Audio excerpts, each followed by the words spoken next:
Najib patut dibebaskan, saksi tidak boleh dipercayai. Assalamualaikum dan salam sejahtera rakyat Malaysia.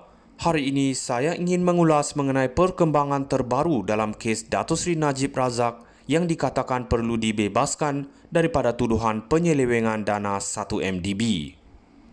Peguam bela Najib mendakwa bahawa semua saksi utama yang dikemukakan tidak boleh dipercayai dan memberikan keterangan yang bercanggah. Antara saksi utama yang dipersoalkan adalah bekas pegawai khas Najib, Datuk Amhari Effendi, bekas CEO 1MDB, Datuk Syarul Azral dan beberapa individu lain yang berperanan penting dalam 1MDB. Peguam mendakwa bahawa keterangan mereka bertujuan menyelamatkan diri masing-masing daripada terpalit dalam skandal yang melibatkan ahli perniagaan buruan, Joe Low. Sebagai penyokong Anwar, kita perlu memandang serius isu ini. Walaupun perbicaraan masih berjalan, jelas bahawa pihak pembelaan cuba mencipta naratif bahawa Najib adalah mangsa, sedangkan Joe Low dan orang-orang di sekelilingnya yang patut dipertanggungjawabkan. Namun adakah ini alasan yang wajar bagi membebaskan Najib? Apa yang lebih penting, kita tidak boleh melupakan bahawa skandal 1MDB ini telah merosakkan imej negara di peringkat global. Tuduhan terhadap Najib bukan sekadar melibatkan salah guna kuasa, tetapi juga mencemarkan maruah negara. Walaupun peguamnya cuba menangkis kes ini dengan menyalahkan saksi-saksi yang dikatakan tidak konsisten, kita tidak boleh menafikan skandal besar yang telah berlaku.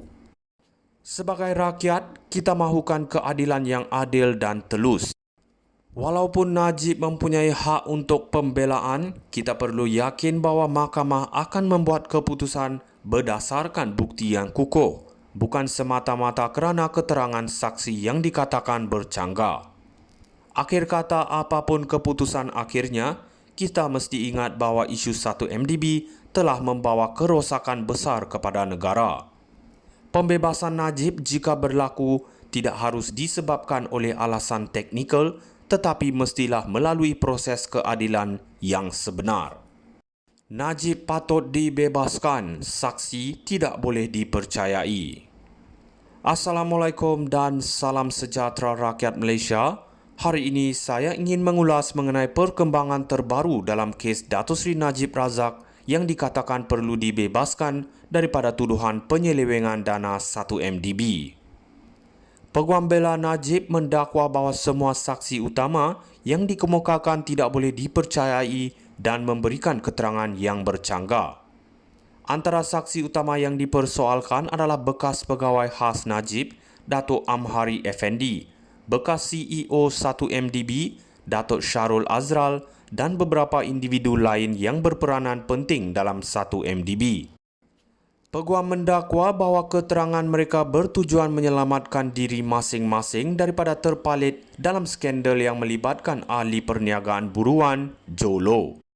Sebagai penyokong Anwar, kita perlu memandang serius isu ini.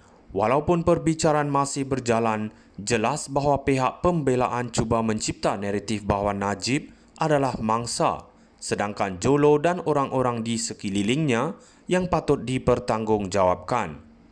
Namun adakah ini alasan yang wajar bagi membebaskan Najib? Apa yang lebih penting, kita tidak boleh melupakan bahawa skandal 1MDB ini telah merosakkan imej negara di peringkat global. Tuduhan terhadap Najib bukan sekadar melibatkan salah guna kuasa, tetapi juga mencemarkan maruah negara. Walaupun peguamnya cuba menangkis kes ini dengan menyalahkan saksi-saksi yang dikatakan tidak konsisten, kita tidak boleh menafikan skandal besar yang telah berlaku. Sebagai rakyat, kita mahukan keadilan yang adil dan telus. Walaupun Najib mempunyai hak untuk pembelaan, kita perlu yakin bahawa mahkamah akan membuat keputusan berdasarkan bukti yang kukuh, bukan semata-mata kerana keterangan saksi yang dikatakan bercanggah.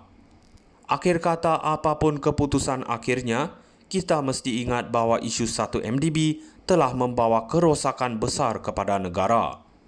Pembebasan Najib jika berlaku tidak harus disebabkan oleh alasan teknikal, tetapi mestilah melalui proses keadilan yang sebenar.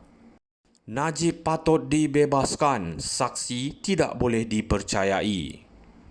Assalamualaikum dan salam sejahtera rakyat Malaysia. Hari ini saya ingin mengulas mengenai perkembangan terbaru dalam kes Datuk Seri Najib Razak yang dikatakan perlu dibebaskan daripada tuduhan penyelewengan dana 1MDB. Peguam bela Najib mendakwa bahawa semua saksi utama yang dikemukakan tidak boleh dipercayai dan memberikan keterangan yang bercanggah. Antara saksi utama yang dipersoalkan adalah